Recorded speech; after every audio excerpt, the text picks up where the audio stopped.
माटी खाना उसको कह रही है। तो माटी खाने से वो मिट्टी खोद कर लाती है। फिर अपना एक उसने कनस्तर बोल रहे हैं, उसको कंटर भी बोल रहे हैं, जो हमारी एक कैन होती है, घी वगैरह आता है जिसमें।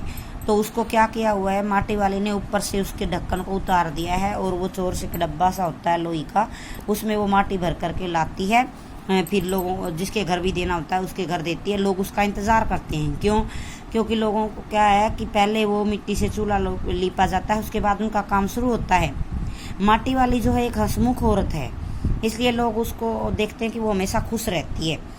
लेकिन एक जो उसकी सबसे बड़ी समस्या थी माटी वाली की, वो ये कि उसका पति बहुत बूढ़ा था और बहुत ही कमज़ोर था, वो बीमार रहता था, कोई भी काम नहीं कर सकता था।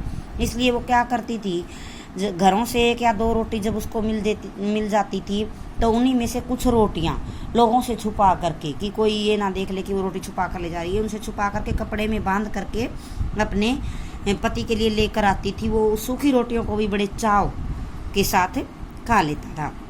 एक दिन माटी वाली को किसी के घर में 2 रोटियां और साग के नाम पर पीतल के बड़े गिलास में एक चाय मिली।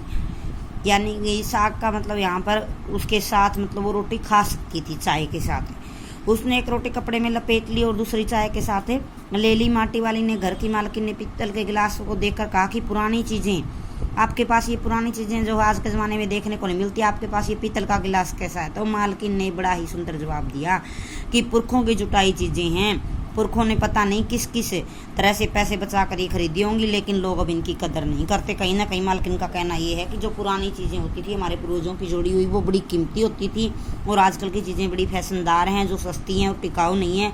लोग उन अच्छी चीज़ों को बेच करके नए चलन की पुरानी कमज़ोर चीज़ें खरीद लेते हैं। तो इस प्रकार से जो है वो अपना काम चला रही थी। एक दिन क्या हुआ कि कुछ समय तक उसने एक बात सुनाई दी कि सरकार शहर को खाली कराना चाहती है, यानी कि सरकार वहाँ कुछ बनाना चाहती है, तो माटी वाली को भी अपनी ज़मीन खाली करनी पड़ेगी। उसके सामने एक समस्या पैदा हो गई, लेकिन उसके सामने समस्या ये थी कि उसके पास उस घर के कागज़ नहीं थे।